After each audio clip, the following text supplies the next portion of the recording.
수요 성경 공부 시간입니다. 주 예수의 생애 좀 길죠. 오늘 수분 두 번째, 주 예수의 초대라는 제목을 가지고 마태복음서 11장 25절부터 30절까지의 말씀을 통해서 공부를 해나가겠습니다. 성경을 같이 읽죠. 그때 예수께서 대답하여 이르시되 천지의 주제이신 아버지여, 이것을 지혜롭고 슬기 있는 자들에게는 숨기시고 어린아이들에게는 나타내심을 감사하나이다. 옳소이다. 이렇게 된 것이 아버지의 뜻이니이다. 내 아버지께서 모든 것을 내게 주셨으니 아버지 외에는 아들을 아는 자가 없고 아들과 또 아들의 소원대로 계시를 받는 자 외에는 아버지를 아는 자가 없느니라. 수고하고 무거운 짐진 자들아, 다 내게로 오라. 내가 너희를 쉬게 하리라. 나는 마음이 온유하고 겸손하니 나의 멍에를 메고 내게 배우라. 그리하면 너의 마음이 쉼을 얻으리니 이는 내 멍에는 쉽고 내 짐은 가벼움이라 하시니라. 그리스도의 교회, 어느 교파, 어느 교단에 속하는 교회에서도 주님의 뜻에 합당한 교회이려고 하는 교회에서는 주님의 식탁을 둘러앉는 것을 우리의 표현으로서는 성찬을 소중히 합니다. 빵과 포도주 혹은 포도주스도 놔두고 신앙문답을 하고 세례를 받고서 교회원이 된 사람들이 모두가 나누어 먹거나 마시거나 합니다. 그래서 우리는 조금 전까지만 해도 한 덩어리의 빵을 서로 찢어서 먹는 것을 했지만은 코로나 이후에는 잘라놓고 있습니다. 그렇지만 나누어 먹거나 마시는 것이에요. 왜 그걸 하는 것이냐고 하면 하나는 주 예수께서 그와 같이 하라고 명하고 있으시기 때문이에요. 그 명령에 따라서 빵과 포도주를 교회 사람들이 나눌 때 주 예수께서 그 자리에 함께 있어 주시고 그 빵과 포도주를 이용해서 주 예수의 사랑을 우리에게 맛보게 하여 주신다. 그 빵은 주 예수께서 십자가에 죽임당한 육체의 표적이고 그 포도주는 십자가 위에서 흘리셨던 주 예수의 피의 표적입니다. 그렇게 확신하여서 신앙으로 식탁에 모두가 둘러앉는 것입니다. 그때 주의 죄의 용서에 참여하고 주와 함께 있는 교회의 교제를 기뻐하여 감사하는 것이에요. 지난번 빵의 기적, 주 예수께서 야외의 푸른 잔디 위에서 5천 명이 넘는 많은 사람들에게 빵과 물고기를 나누어 주셨던 이야기를 배웠습니다. 거기서 일어난 일, 그리고 그 이야기도 성찬과 아주 닮았습니다. 거기서 그 당시 예수께로부터 빵과 물고기를 나누어 받았던 군중과 같은 기쁨, 주 예수께 대접해 받는 기쁨을 맛보는 것이 이 교회의 성찬의 축하다라고 많은 사람들이 기쁨의 체험을 거듭해 왔습니다. 이 성찬의 축하에는 갖가지 성경의 말씀이 읽혀집니다. 많은 말이 거기 사용되고 때에 따라서는 갖가지 말이 택해집니다. 그러나 거의 반드시라 해도 좋을 정도로 읽혀지는 말이 몇 가지인가 있습니다. 예를 들면 제가 사식을 해온 성찬의 축하에 있어서는 성찬을 드디어 나누려고 할 때 초대의 말씀이라고 하는 것을 읽습니다. 자, 모두 함께 이 빵을 먹읍시다. 이 포도주를 마십시다고 하는 말하자면 식탁으로의 초대의 말입니다. 그 하나가 오늘 함께 읽은 주 예수님의 말입니다. 수고하고 무거운 짐진 자들아, 다 내게로 오라. 내가 너희를 쉬게 하리라. 이 말씀은 널리 알려져 많은 사람들을 위로해온 주 예수의 말씀의 하나입니다. 이러한 제 얘기를 들으시면서 그런가, 이 말씀이 여기 있었던 건가, 그렇게 생각한 분이 있을지도 모르겠어요. 제가 성탄의 축하에 임해서 이 말씀을 읽으면 교회 사람들은 아주 기쁘게 듣습니다. 우리는 별로 그 감상을 저는 거의 들어본 적도 없지만 일본 교회에서는 청년들이 곧잘 말한다고 합니다. 오늘의 성찬으로의 초대 때에 그 말씀을 읽어주셔서 고맙습니다. 정말로 기뻐서요. 제 마음이 편안해졌습니다. 감사합니다. 또는 어떤 청년이 자기 생활에 여러 가지 수고한 얘기를 하면서 이런 것을 문득 말했다고 합니다. 그러나 수고하고 힘들지만 저는 성찬에 참여하여 빵과 포도주를 받을 때에 이러한 수고를 잊어버립니다. 특히 수고하고 무거운 짐진 자들아 다 내게로 오라. 내가 너희를 쉬게 하리라. 그렇게 말씀하시는 예수님의 말씀을 들으면은 저는 정말로 기뻐집니다. 하나님을 믿어서 좋았다. 그렇게 생각합니다. 라고 우리는 주 예수라는 분이 대체 어떠한 분이냐고 하는 것을 조금씩 성경을 읽어가며 생각하고 이해를 깊이 하고 있습니다. 대체 주 예수라는 분은 왜 이 세상에 오셨던 것인지, 주 예수는 왜 태어나셨던 것인지 여기 뚜렷이 답이 주어집니다.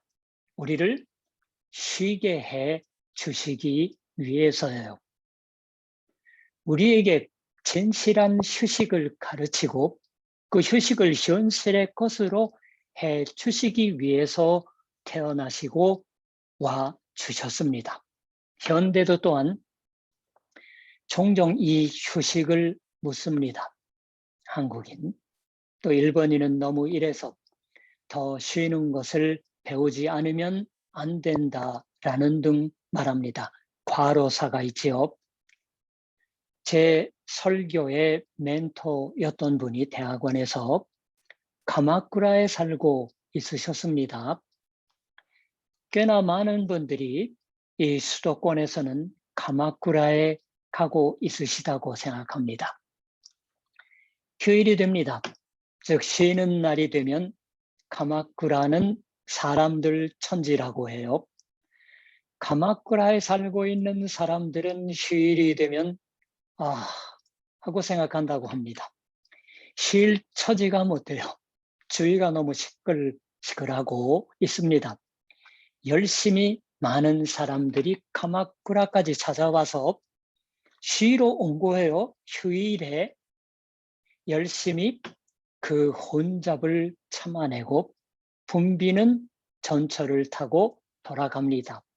혹은 붐비는 도로를 구르마를 타고 돌아갑니다. 말하자면 쉬러 와서 녹초가 되는 사람이 많은 거예요. 그런 감상을 가질 적이 있습니다. 거기서 정말 쉬는 날, 우리가 정말로 쉬는 걸까? 인간이라고 하는 건 어딘가에서 진정한 쉼이 필요하다. 쉼이 필요하다 하고 생각하면서 휴일이 주어지면 진드근하게 있지 못하고 스쿠바에 살면 마시코라든가 오아라이라든가 좀 멀리 요코하마, 동경이라든가 그 밖에 행락지를 서성서성 돌아다니요. 힘껏 맛있는 음식을 먹고서 좀 호화로운 넉넉한 기분이 되어 그만큼 녹초가 되어서 게다가 나중이 되어 아무래도 돈을 조금 너무 썼나 하고 울적해지거나 뭐 꼭 그런 건 아니겠지만 그런 걸 반복하고 있는 것일지도 모릅니다. 요즘은 코로나 때문에 그것도 못하고 있죠. 그러나 누구나가 공통으로 그러한 것을 뚜렷이 의식하고 있느냐, 있지 않느냐를 불문하고 마음 깊숙이 원하고 있는 건 진짜 쉬고 싶다고 하는 것이다라고 생각합니다. 그러니까 오늘 이 주 예수님의 수고하고 무거운 짐진 자들아 다 내게로 오라 내가 너희를 쉬게 하리라 고 하는 말씀을 들으면 우리 마음속에 잠재해 있던 생각이 일깨워져서 아 진짜 쉬고 싶은 것인데 라고 생각하거나 또 거기서 우리 신앙이 있는 사람들은 그 자신의 가장 깊은 소망이 이 말씀을 듣고 거기 채워지고 있는 기쁨을 맛보는 게 아닐까요? 쉬다. 그것은 어떠한 것일까요? 성경 말씀은 쉬게 하답니다. 어떠한 걸 말하는 걸까요? 여기 있는 쉬게 하다라고 번역되어 있는 원래의 말은 쉬다라고 하는 동사의 사역형이 아닙니다. 그 자체가 쉬게 하다예요. 무언가를 그만두는 것, 누군가에게 휴식을 주는 것, 누군가를 리프레시하다. 고린도전서 마지막 부분 16장 18절을 보면은 그들이 나와 너희의 마음을 시원하게 하였으니 그러므로 너희는 이런 사람들을 알아주라. 시원하게 하다라고 번역되고 있는 말도 쉬게 하다와 똑같은 말입니다.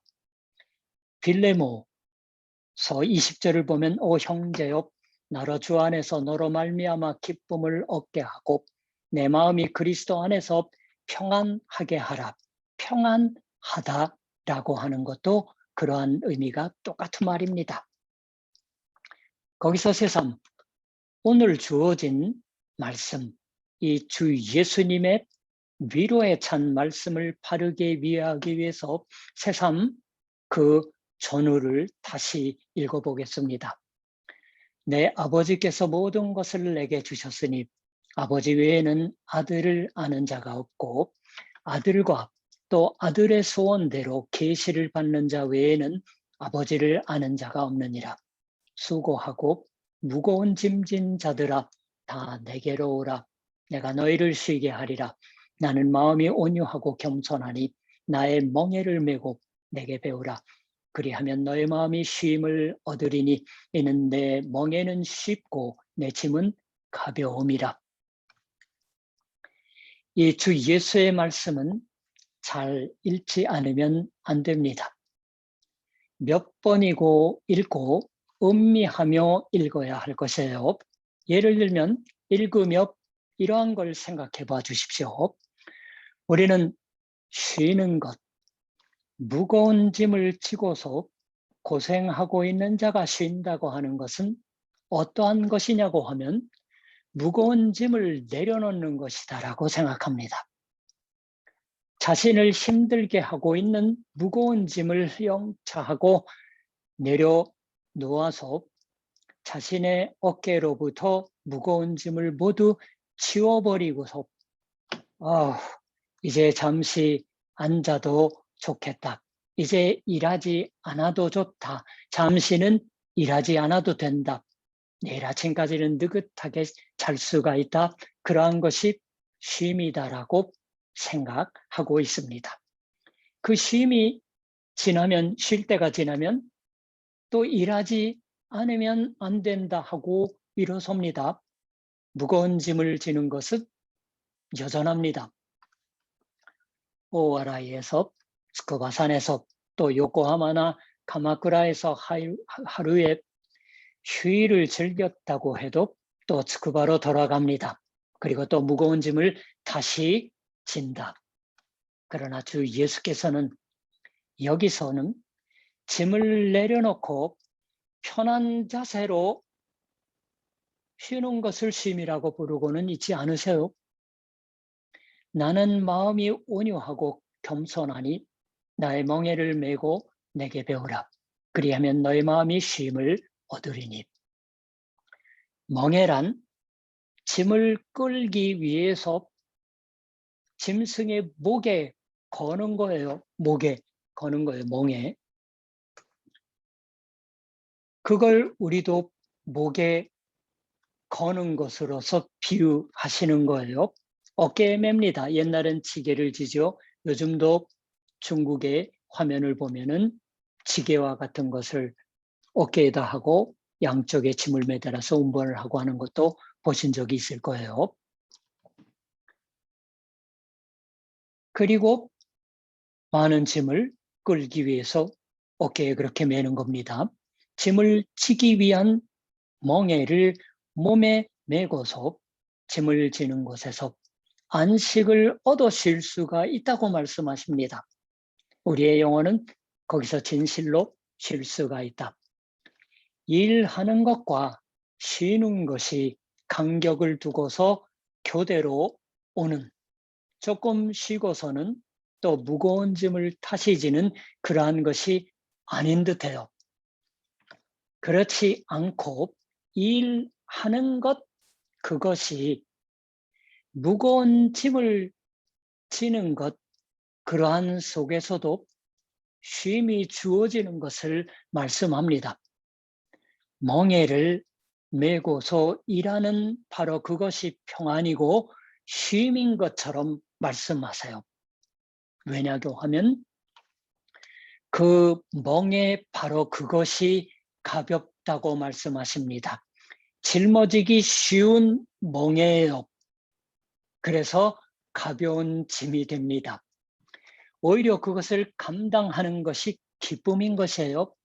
그 기쁨, 평안이 피로를 풀어줍니다.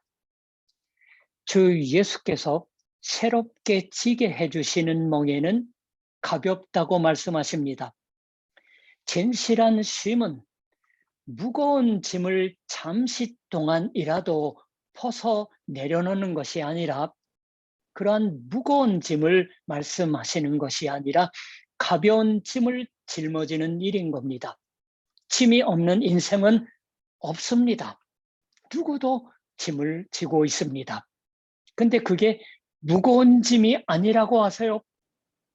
가벼운 짐이 되어 있다고 말씀합니다.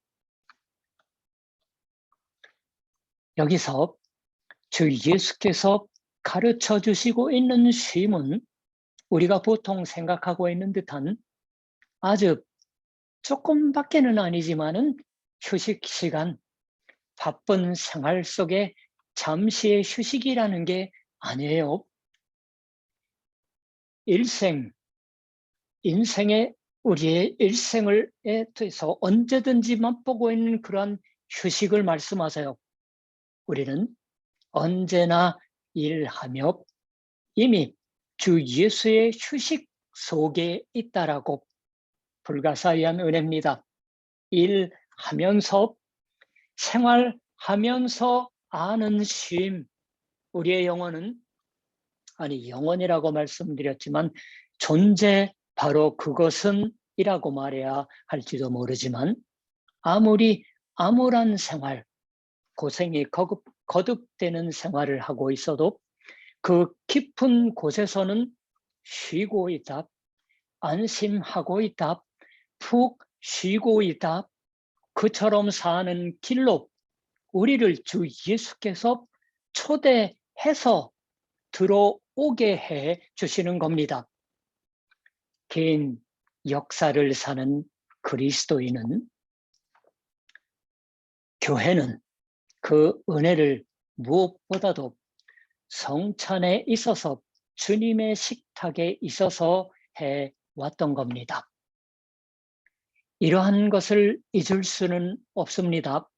거기서 또 하나, 이 주 예수님의 초대를 받아들이기 위해서 알아야 할 것이 있습니다.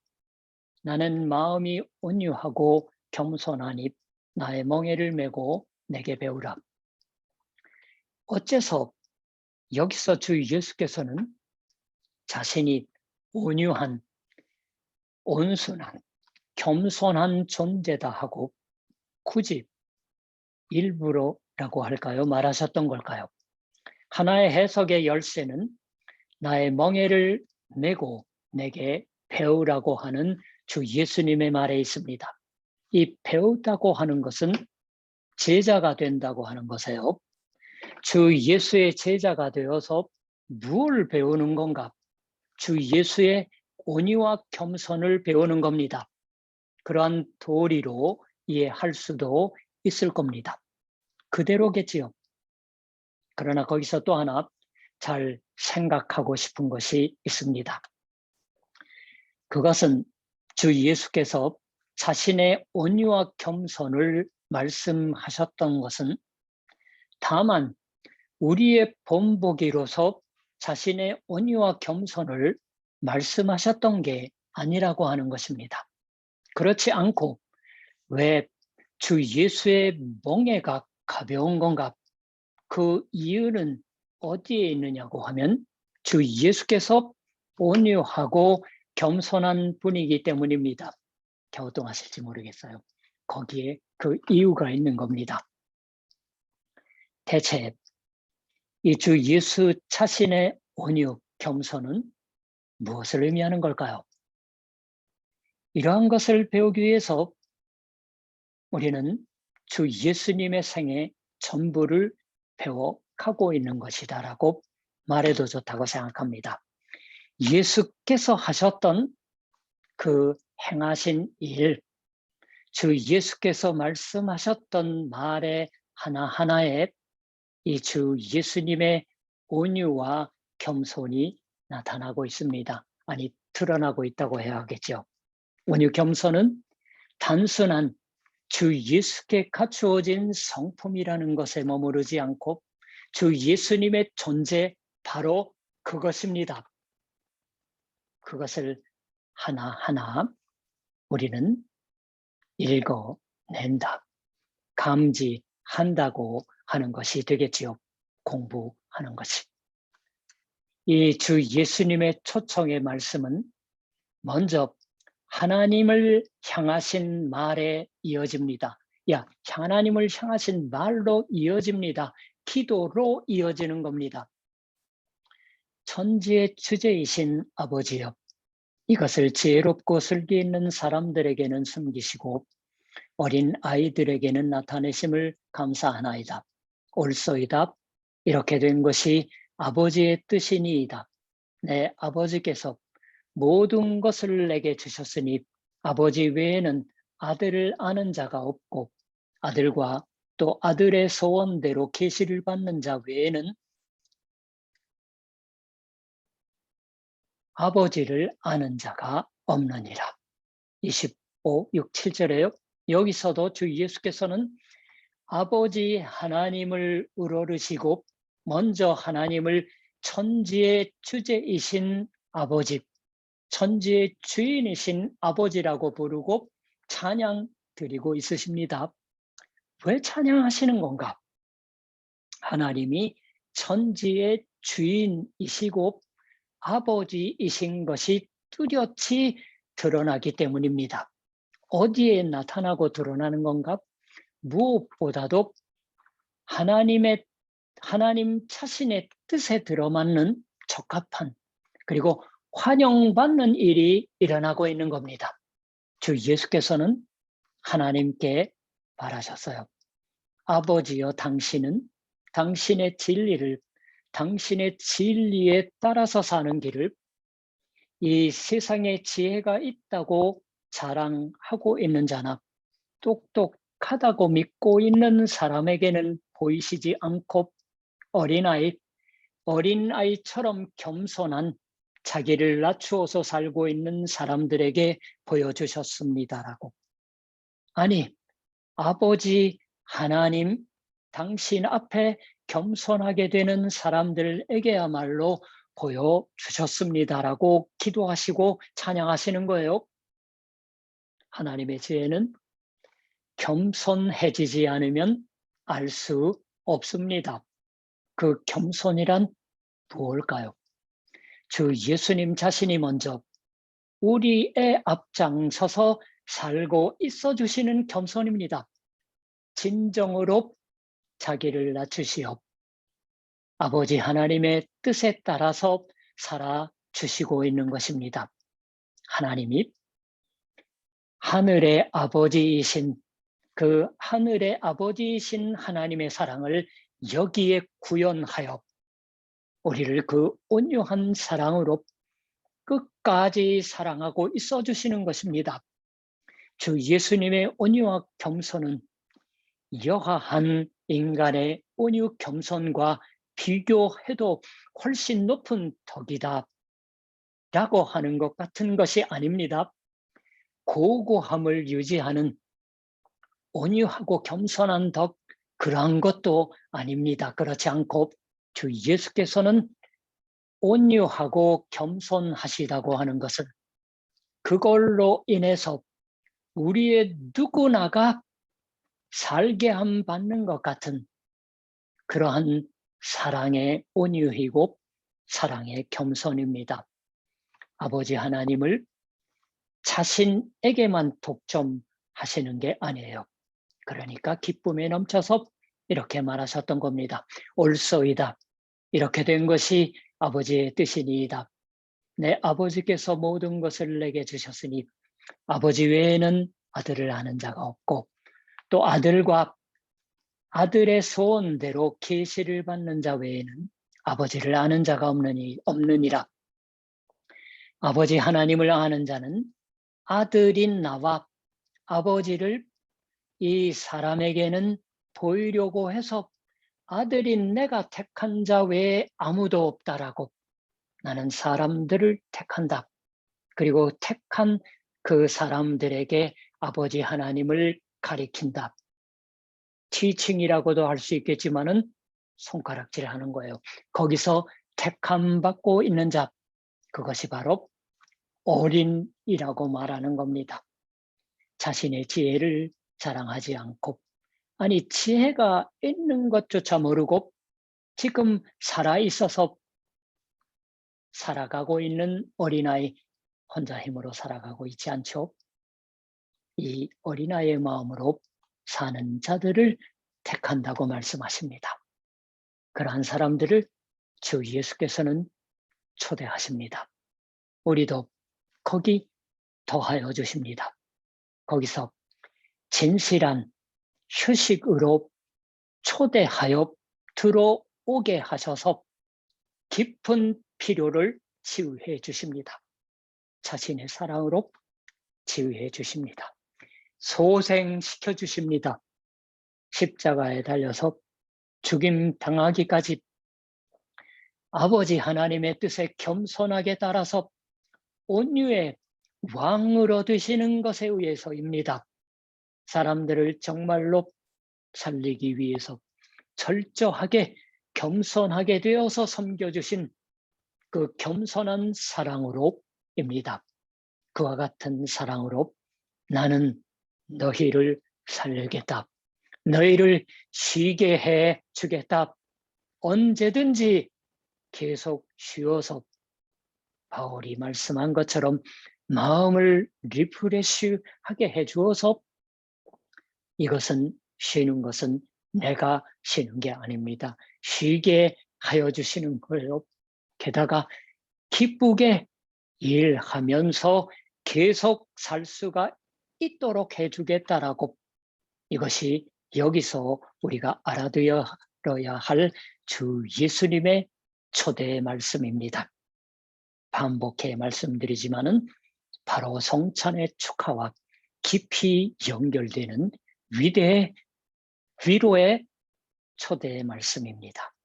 기도합시다. 하나님, 참으로 마음이 무겁고 왜 많은 사람들이 알아주지 않을까 하고 참으로 낙심하기 쉬운 때에 이런 위로의 말씀을 배우게 하여 주시니 감사드립니다. 하나님, 우리의 인생은 늘 짐을 지고 사는 인생입니다.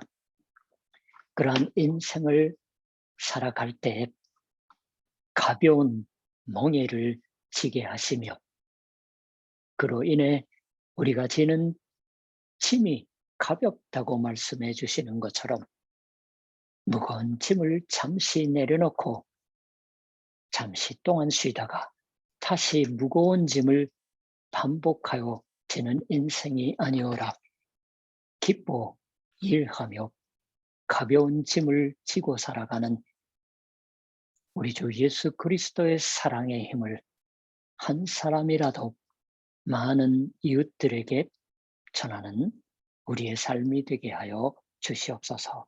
예수님의 이름으로 기도드립니다. 아멘.